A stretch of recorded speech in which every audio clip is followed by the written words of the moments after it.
soalan, ada atau tidak di kalangan ulama Asy'ariyah yang menolak kesemua ni sekaligus? Saya tidak membaca keseluruhan pandangan ulama Asy'ariyah. Tak tahu atau ada atau tidak? Saya tak membaca keseluruhan pandangan ulama Asy'ariyah. Jadi tak tahu. Saya tidak membaca keseluruhan pandangan ulama Asy'ariyah, seperti mana Ustaz Engku juga tidak mampu mengumpul pandangan semua ulama Ya, Asy'ariyah. tapi kalau ada, biasanya kita akan tahu. Itu Benda-benda ni assumption. benda yang masyhur kan. Yaqazah kita tahu siapa yang khilaf. Nabi Muhammad kita tahu ada khilaf. Okay? Jadi soalannya quite simple. Tanpa membaca keseluruhan pun, as long as siapa yang Ustaz Salman Ali tahu, ada atau tidak di kalangan ulama Asy'ariyah yang menolak kesemua sekaligus. Untuk mengisbatkan ada, anda perlu membaca kesemua pandangan ulama Asy'ariyah. Saya dah dan tak kaitkan sempat soalan baca. saya tadi. Setakat yang Ustaz Salman tahu. Setakat yang saya tahu, saya tak jumpa. Okey, terima kasih. Ustaz Salman tahu tak yang menyesatkan semua sekaligus adalah ulama Wahabi, iaitu Syekh bin Baz. Syekh bin Baz menolak kesemuanya, Yaqazah dengan bentuk yang kita terangkan. Tidak. Tak tahu. Tidak. Mana Syekh bin Baz menerima?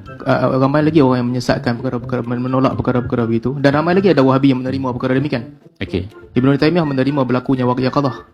Baik, tapi Ibn Taymiyah bukan Wahabi ya. Oh gitu ke? Okey. Wahabi kan mai kemudian. They want the things very basic lah. Ibn Taymiyah kurun ke-8, Wahabi kurun ke-12. Sebenarnya tak ada siapa pun menolak Yaqazah. Semua orang yang berakal percaya apabila serotonin dan dopamin berada pada tahap yang berbeza, ada kemungkinan untuk melihat sesuatu yang orang lain tak lihat. Tapi yang saya tanya adalah yang menolak semua tidak ada di kalangan Asy'ariyah, tapi ada di kalangan ulama Wahabi, antara lain adalah Syekh bin Baz. Baik.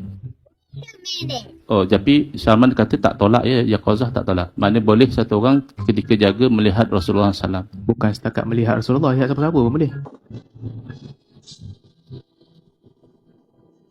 You can be drug induced, it can be that's not relevant. That's not relevant. Soalannya, Salman Ali menerima atau tidak yaqazatan dalam keadaan jaga. Okey.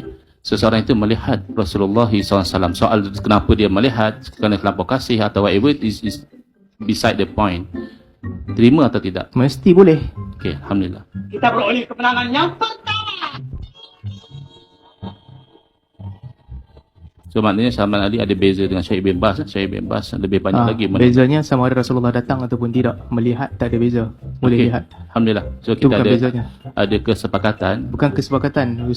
Ustaz engkau tak faham antara melihat ataupun hadrah ataupun Nabi hadir di situ. Itu perbezaan dua yang berbeza. Kalau bercanggah, Oleh kerana sesi ni milik interrogator, sebenarnya Ustaz aku tak faham tu adalah your assumption lah. So I won't argue on that. Tapi saya kata sama, kenapa? Kerana kita juga berfokus kepada melihat, bukan kepada hadir.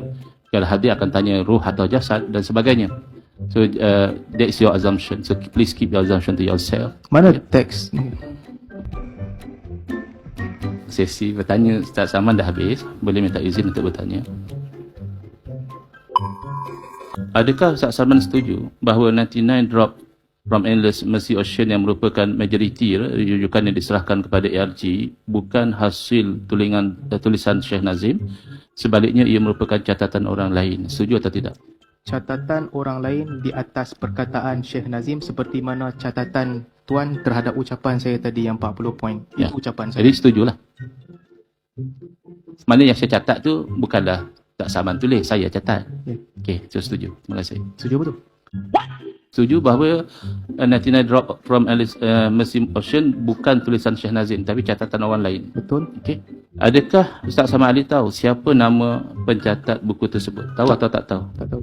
Nama pencatat pun tak tahu lah. Tak tahu. Tapi duk rely banyak tentang tu. Sebab Hisham letak dalam website dia, dan Hisham jauh lebih berautoriti daripada Jilsa Turuk Sufi Negeri Sembilan. Tapi cukup berautoriti kah untuk menisbahkan direct kepada Syekh Nazim, confirm tu Syekh Nazim yang cakap lalu dia sesat? Dalam dunia ini 3 orang yang paling dekat dengan Syekh Nazim yang bersih hidup: Hisham, Adil, Adnan, ataupun 3 ataupun 4 ataupun JF Haddad, dan dia salah satu di antara reliable, antara 4 yang paling dekat. Okay, regardless kerapatan mereka, tetapi mengikut penilaian kami adalah sangat tidak adil untuk merujuk kepada catatan orang lain yang Ustaz Salman tak tahu siapa nama pencatat dia, tahu-tahu oleh kerana orang rapat ada catat lalu mengatakan mesti confirm itu pemikiran Syah Nazim dan oleh itu sesat. Satu. Yang kedua juga dalam slide yang saya tidak sempat tunjukkan tadi, kita took a step further, iaitu assuming itu memang kalam Syekh Nazim, masih lagi kalam-kalam itu patuh Ahlussunnah wal Jamaah. Macam tadilah